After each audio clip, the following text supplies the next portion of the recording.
Langsung saja sore ini kita akan membahas lanjutan dari kajian yang tahun kemarin.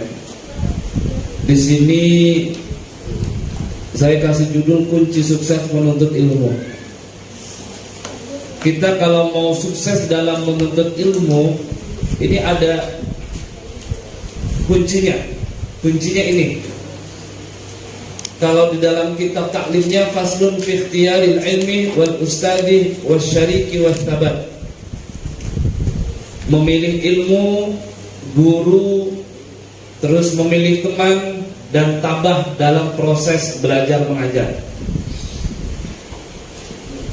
Kita bisa lihat dari 4 dari kunci ini, kalau kita bisa melewati, kita menjadi pelajar yang sukses. Tapi kalau kita kelewat di salah satu saja, kita kelewat, bakal gagal. Milih guru, milih ilmu, ilmunya benar, tapi gurunya salah yang dipilih, gagal, nggak bisa sukses dalam menuntut ilmu. Ilmunya benar yang dipilih, gurunya benar yang dipilih, temennya belangsang, gagal juga dalam menuntut ilmu. Ilmu benar yang dipilih, prioritas apa, guru benar, teman benar, tapi nggak tabah, nggak tekun dalam menuntut ilmu. Jadi orang, anak-anak biasanya kalau baru menuntut ilmu agama, belajar ilmu agama, itu maunya sebulan udah bisa semua. Tafsirnya bisa, hadisnya bisa, fikihnya bisa. Padahal gurunya yang ngajar dia sampai 20 tahun belajarnya. Siswanya, santrinya maunya sebulan udah bisa semua. Kurang tabah. Akhirnya dia keluar dari proses belajar mengajar tadi. Gagal akhirnya, nggak bisa sukses. Kuncinya ini, ilmu, guru, teman, dan tabah dalam menuntut ilmu. Yang pertama, memilih ilmu, ikhtiyarul ilmi. Sebelah kanan, yang bagi talibil ilmi ayyaktarah min kulli ilmin ahsanahu wa ma yahtaju ilaihi fi amri dinihi fil hali summa ma yahtaju ilaihi fil ma'al. Bagi seorang pelajar harus memilih ilmu yang terbaik di antara sekian banyak ilmu, dan ilmu yang dibutuhkan dalam urusan agamanya serta dalam kehidupannya saat ini. Kemudian ilmu yang dibutuhkan pada masa yang akan datang. Ini cara kita untuk memilih ilmu. Yang pertama, kita harus memahami dulu kira-kira saat ini kita itu butuh ilmu apa. Ya, kita ini butuh ilmu apa? Ternyata sebelum bangkit seorang wanita dituntut untuk belajar tentang ilmu darah kewanitaan. Oh, berarti yang harus kalian pelajari terlebih dahulu adalah ilmu tentang darah kewanitaan. Itu yang sesuai dengan kebutuhan kalian.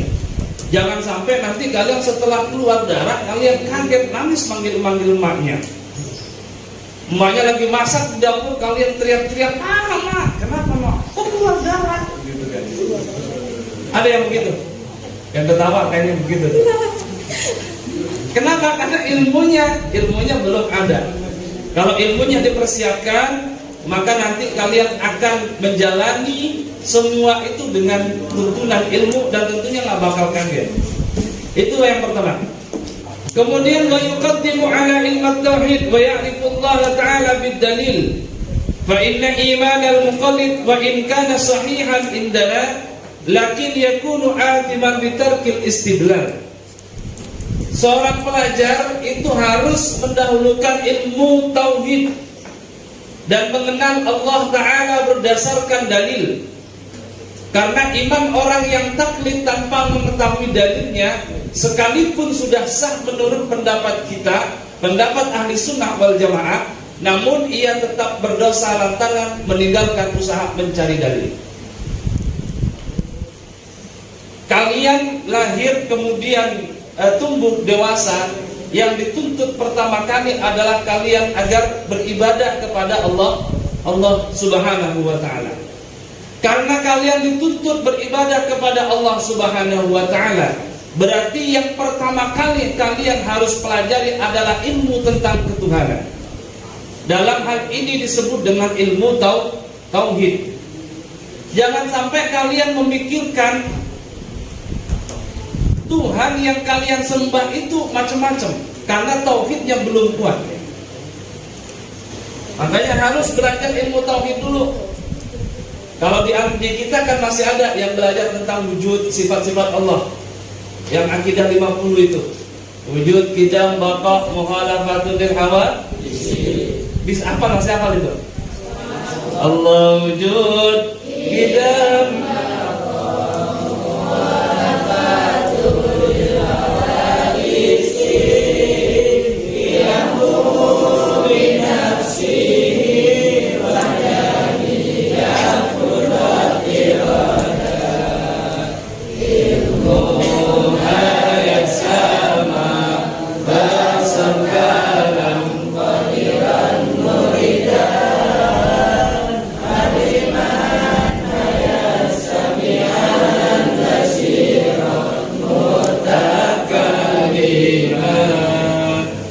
dipahami, ya, itu dipahami.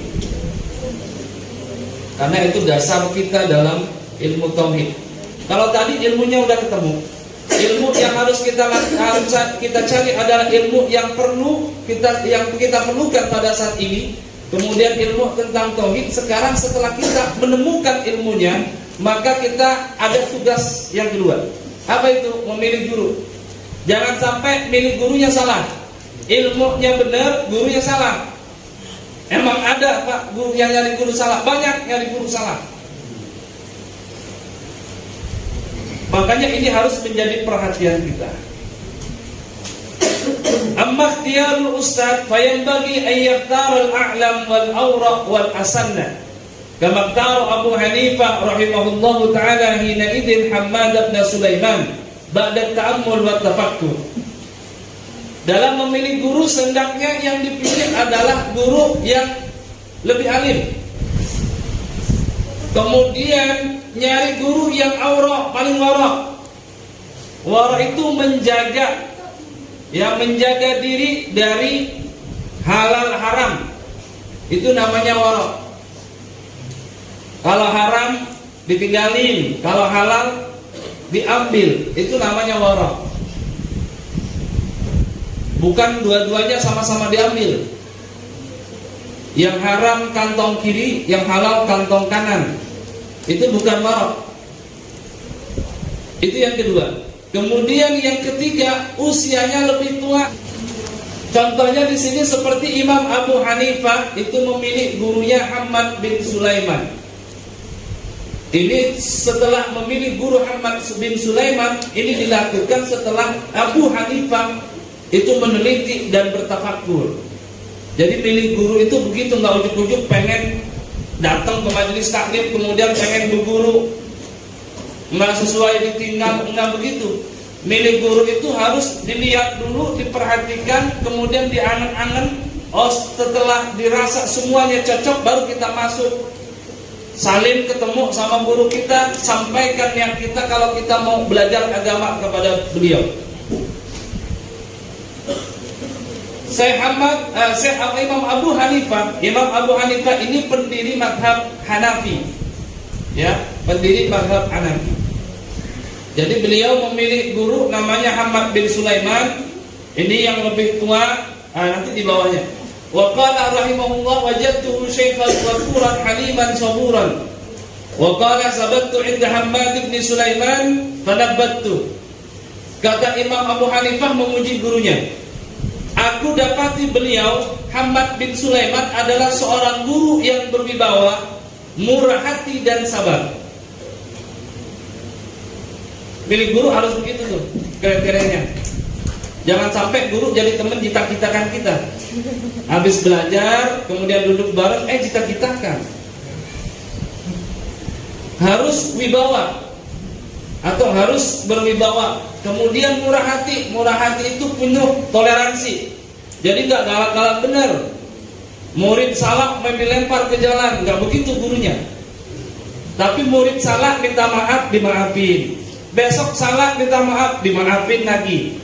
Besok salah minta maaf, dimaafin lagi. Namanya guru. Emang ada guru yang sampai dendam sama muridnya? Nggak ada. Itu namanya guru yang alim, murah hati, kemudian sabur dan penyabar. Ini guru harus begitu. Kemudian kata Imam Abu Hanifah, karena memang dia memilih guru yang benar, Thabattu inda Hammad bin Sulaiman fanabattu. Kata Imam Abu Hanifah, aku terus belajar kepada Syekh Hammad bin Sulaiman hingga aku berkembang mencapai derajat seorang mujtahid. Kealiman Imam Abu Hanifah itu tidak lepas dari gurunya yang bernama Syekh Hammad bin Sulaiman. Jadi ada orang yang bermusyawarah kepada seorang hakim, seorang yang ahli hikmah, orang yang bijaksana. Dia bermusyawarah, nanya bagaimana kira-kira kalau saya belajar ke sini, bagaimana kira-kira kalau saya belajar ke situ. Itu orang-orang dulu tuh begitu belajarnya. Jangan sampai kalian melihat guru, kayaknya bagus nih. Kenapa bagusnya? Surbannya gede, kayak ban Vespa. Akhirnya belajar ke dia. Ternyata aliran sesat. Kenapa? Karena nggak musyawarah.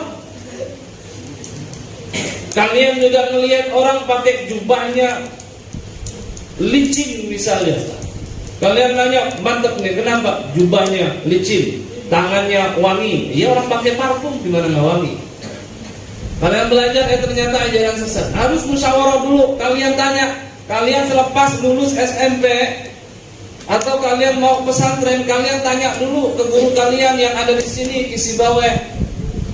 Main ke rumahnya, datengin beliau, tanya, Kiai, saya mau mondok ke ini, pesantren ini, kira-kira menurut Kiai gimana? Pahamnya benar apa enggak? Ajarannya benar atau tidak? Harus begitu. Kalau orang tua kalian paham juga, musyawarah sama orang tua kalian. Jangan sampai milih sendiri, nanti akhirnya salah guru. Sekarang banyak ajaran-ajaran aneh-aneh. Apalagi akhir zaman, hidup di Jakarta, ajaran aneh-aneh. Harus diperhatikan. Harus kalian pilih guru yang tetap pahamnya paham ahli sunnah wal jamaah, sama seperti guru-guru kita dulu. Harus pandai musyawarah. Terakhir yang kedua nih di bawah. Kila rajulun wa nisfu rajulin wala syai'a. Jadi di sini ada 3 macam karakter orang nih. Kita di sini nih. Ada 3 karakter. Yang pertama adalah rajulun, orang laki-laki atau orang sempurna. Itu namanya rajulun. Jadi rajulun itu orang yang sempurna. Arti bahasanya seorang laki-laki jantan gitu. Kemudian wa nisfu rajulin. Nisfu rajulin orang yang setengah sempurna. Jadi laki-laki tapi agak melehoi gitu lah gambarannya. Jadi kalau manggil bukan ton, bukan begini. Tadi gimana? Tan gitu. Itu nisfu rajul. Kemudian yang terakhir wala syai'a. Bukan apa-apa, enggak sempurna. Yang dimaksud dengan orang yang sempurna itu siapa? Ar-rajulu man lahu ra'yun sha'ibun wa yushawir. Laki-laki sejati, orang yang sempurna itu adalah orang yang memiliki pendapat dan dia mau bermusyawarah. Itu laki-laki sejati, itu sempurna. Kemudian yang setengah yang tadi saya bilang itu, orang yang tidak sempurna, nisfu rajulin. Siapa? Man lahu ra'yun sha'ibun lakin la yushawir. Dia memiliki pendapat yang benar, tapi dia tidak mau musyawarah. Jadi kalau di forum musyawarah, dia bisanya cuma diam aja. Padahal dia punya pemikiran, ide yang bagus, yang gemilang, tapi dia nggak mau melontarkannya. Dia berarti nisfu rajulin, nggak sempurna. Kemudian yang terakhir, karakter orang itu la syai'a. Dia bukanlah apa-apa, atau tidak memiliki kesempurnaan apapun. Siapa itu? Yaitu man la ra'ya lahu wa la yushawir. Yaitu orang yang enggak punya pendapat, terus dia juga enggak mau musyawarah. Pendapat juga enggak punya, musyawarah juga enggak mau. Ini namanya la syai'a. Ini namanya laki-laki yang gagal, produk gagal. Udah yang penting saya ikut. Diajak musyawarah, udah yang penting saya ikut. Ikut kemana coba?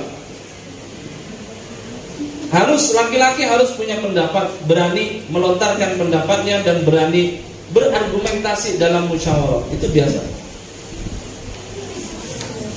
Baik, tadi saya bilang harus tabah.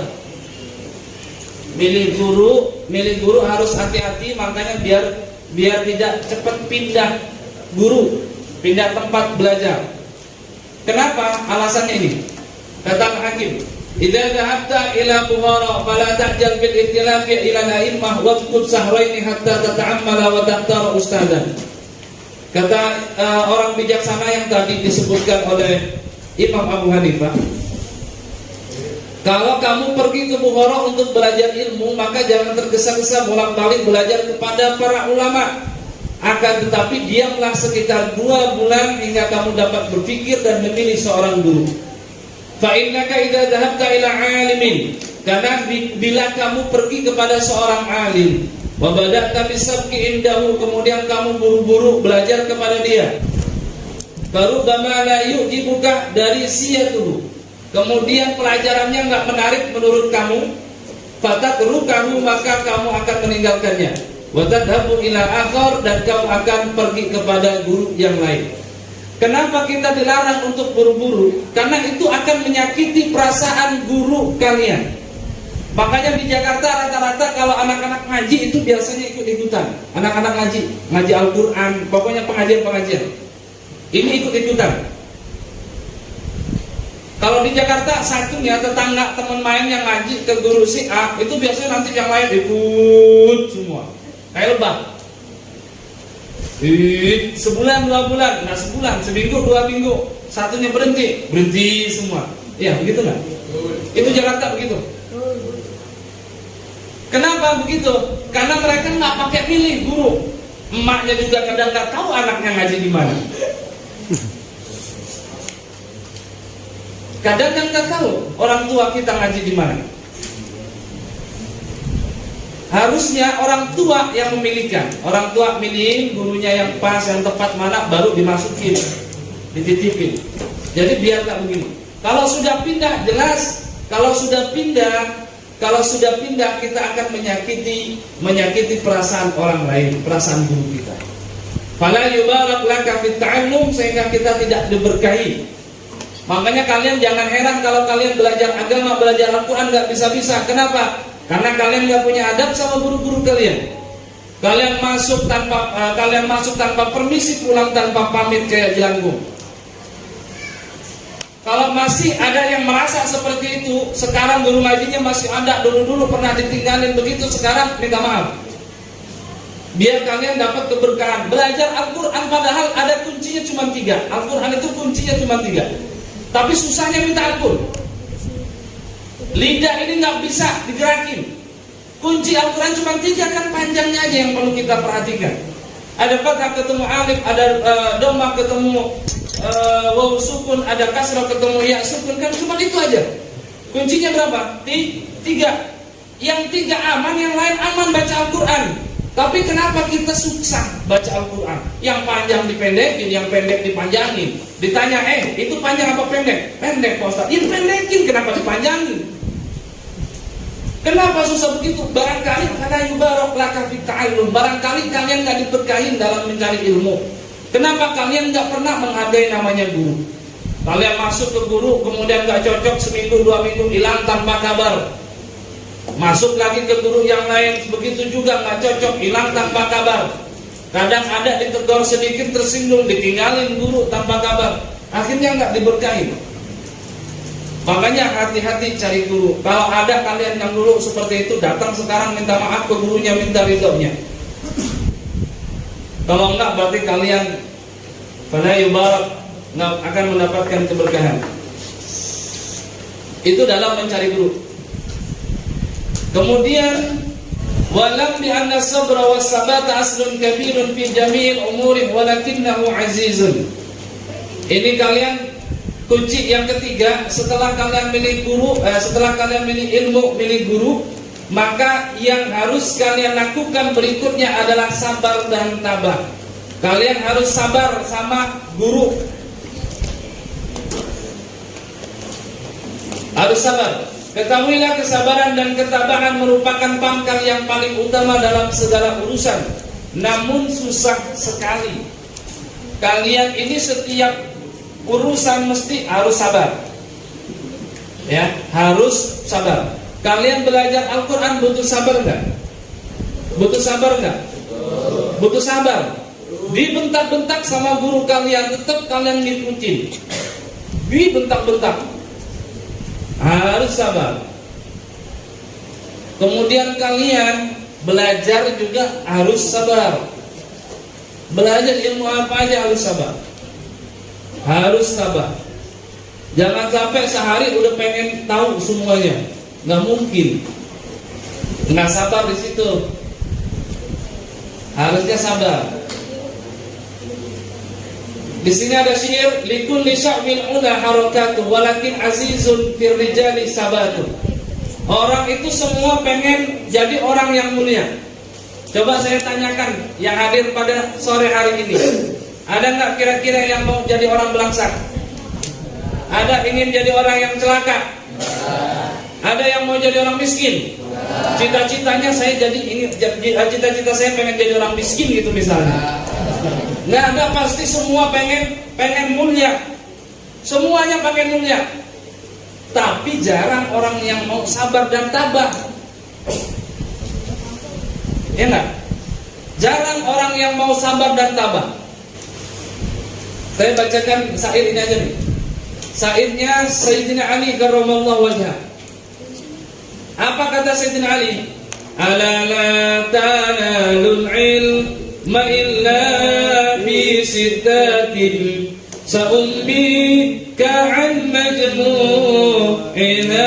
bi bayani dzakain wa hirsin wasdibarin wa bulghatin wa irsyadi ustadin wa tunis zamani. Kata Imam Ali bin Abi Thalib, ala la tanalul ilma, kalian tidak akan memperoleh ilmu illa bisittatin, kecuali dengan 6 syarat. 6 syarat dicatat. Apa saja 6 syaratnya? Yang pertama, dzakain. Dzakain itu artinya cerdas. Kalian harus punya kecerdasan.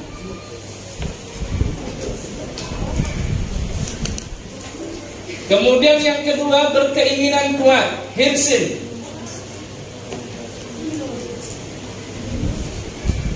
Kemudian yang ketiga, istibarin, sabar.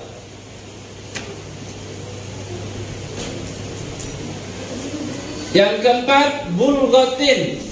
Bulghatin apa? Biaya atau modal.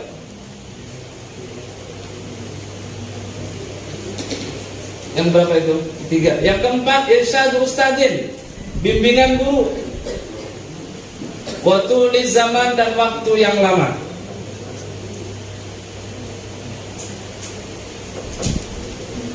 Ini syarat yang harus kita lakukan. Yang pertama, kalau kita mau memperoleh ilmu, itu syarat yang pertama harus cerdas. Cerdas itu bisa nangkep pelajaran.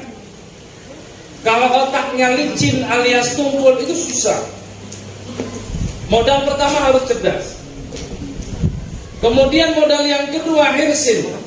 Hirsin itu artinya adalah berkeinginan kuat, punya keinginan yang besar. Biasanya nih, cerdas nih nomor 2. Anak yang gak begitu cerdas tapi dia punya keinginan kuat, dia bakal sukses. Yang penting punya keinginan yang kuat. Kemudian setelah punya keinginan, istibar, harus sabar. Sabar juga harus punya biaya, punya modal. Kalian kalau mau gratisan belajar, nggak usah lanjut belajar. Kenapa? Karena nggak mungkin kalian bisa punya ilmu. Kalian datang ke guru. Guru, saya mau belajar. Belajar apa? Al-Quran. Al-Qurannya mana? Kalau kalian nggak mau ngeluarin modal, Al-Qurannya punya Pak Guru lah. Kata Pak Gurunya kurang asem. Harus ngeluarin modal. Apa minimal? Beli Al-Quran. Kemudian kata gurunya, besok kita belajar fikih. Yang harus dipersiapkan adalah buku dan bolpen. Kalian harus ngeluarin modal lagi, beli buku dan bolpen. Jangan sampai minta ke gurunya lagi. Akhirnya kalau kalian semua minta ke guru, akhirnya kapok orang yang mau jadi guru. Kenapa? Miskin akhirnya. Semuanya minta ke guru. Sampai minum di majelis juga minta ke guru. Harus pakai burgah, pakai modal. Kemudian yang ketiga, yang keempat, irsyadu ustadzin. Yang kelima ya, irsyadu ustadzin, harus ada bimbingan guru kalau mau belajar. Jangan kalian belajar sendiri. Anak-anak remaja biasanya ada tuh yang baru-baru belajar agama pengennya ilmu sakti. Ada yang begitu. Jadi pengen ilmu sakti. Sakti bagaimana? Kanuragan. Sentil dikit langsung geblak. Sentil dikit langsung ambruk lawannya. Akhirnya apa? Belajar kemana-mana itu. Sampai di internet juga dicari. Coba cari ilmu di internet. Ngetik apa? Ngetik ilmu kanuragan. Membunuh tanpa menyentuh.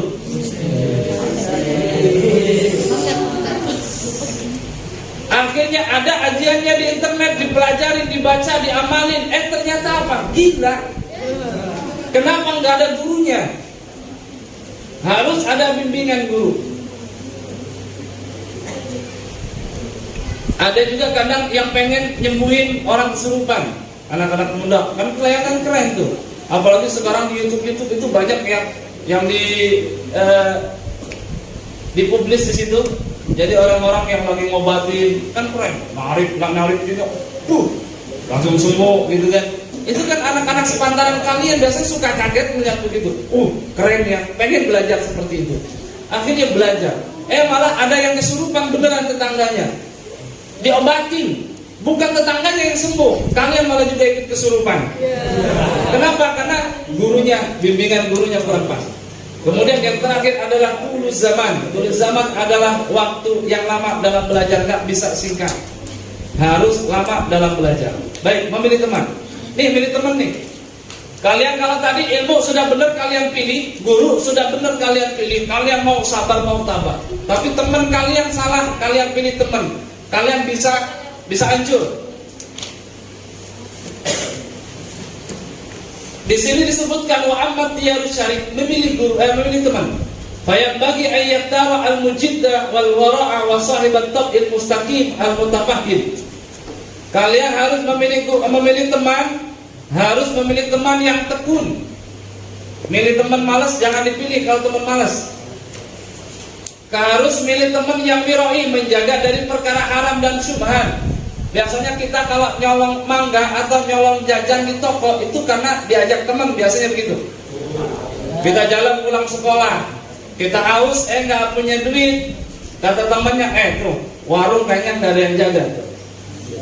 Akhirnya satu masuk sabet air aquanya, padahal cuma aku aja nyolong dong. Harus cari yang miroi, menjaga diri dari perkara haram dan syubhat. Kemudian sahibat tab'il mustaqim, berwatak lurus. Jadi wataknya bener nih. Nah, konslet. Kalau wataknya konslet itu ada-ada aja.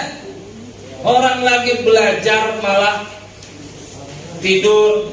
Orang lagi belajar malah diajak ngobrol. Wataknya nggak lurus. Kemudian al-mutafahim, mau memahami. Al-mutafahim itu mau memahami keadaan teman, enggak egois. Nyari teman yang begitu. Terus yang harus kalian jauhi minal kaslan, teman yang pemalas. Mu'attil, teman yang pengangguran, maunya nganggur aja, nggak mau belajar, nggak mau sholat. Itu teman begitu masih kalian temenin. Coba apa yang kalian perjuangkan, apa yang kalian harapkan dari teman itu? Sholat nggak mau sholat, ngaji nggak mau ngaji. Maunya apa? Game tiap hari. Coba teman, apa yang kalian harapkan dari teman yang modal begitu itu? Aneh ya. Tapi ada aja yang mau berteman orang seperti itu. Itu namanya al-mu'attil. Kemudian teman yang harus kalian jauh, al-miksar. Al-miksar apa? Banyak bicara atau banyak asal banget ngomongnya. Ada yang suka sama teman yang begitu? Wah, ada. Itu teman-teman yang begitu buang pada tempatnya. Kemudian selanjutnya teman al-mufsid yang suka membuat kerusakan, itu harus dihindari. Kemudian al-fattan, teman yang suka memfitnah. Al-fattan itu suka membuat fitnah, kegaduhan, itu fattan. Jadi kalau ada teman yang iseng kemudian membuat kerusakan, membuat pertikaian, kehancuran, kegaduhan, itu namanya fattan. Harus dihindari teman-teman yang seperti itu. Jadi milihnya yang tadi, teman yang rajin, itu deketin teman yang rajin tuh. Kalau ada kalian teman rajin, deketin. Yang cewek rajin nggak apa-apa, deketin, tapi jangan, nggak usah dipacari. Mentang-mentang cewek teman rajin, ini kayaknya impian saya nih. Akhirnya nggak jadi temenin, malah dipacarin. Nggak jadi belajar, malah jadi pacaran. Ada yang begitu emang? Masih di bawah umur kok.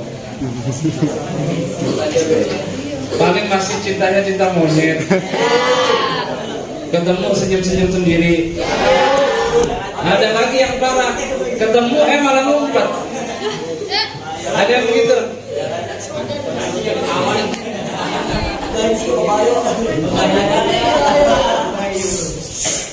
Jadi al-mujid itu harus dijadikan teman kalian. Orang yang sukses itu biasanya orang yang tekun. Pokoknya kalau tekun itu bisa mengalahkan apa aja, bisa dikalahkan. Karang di lautan bisa dikalahkan. Jangankan itu, hatimu juga bisa ditaklukkan. Karena sudah tekun. Tiap hari dicek, tiap hari mentagi, nggak dibalas-balas. Sehari, 2 hari tanpa patah semangat, mentagi lagi, mentagi. Sehari, 2 hari, 3 hari nggak dibalas. Akhirnya seminggu, kasihan nih, udah seminggu chat nggak dibalas. Akhirnya dibalas pagi juga. Kenapa? Karena tekun. Karena tekun begitu, harus tekun, memang harus belajar, itu harus tekun. Ini sukses atau tidaknya itu tergantung dari teman-teman kalian itu. Demikian kurang lebih ilmu apa yang harus kita pelajari terlebih dahulu. Kemudian bagaimana yang kita harus mencari guru. Kemudian bagaimana cara kita mencari teman. Dan terakhir kita harus tabah dan sabar dalam menuntut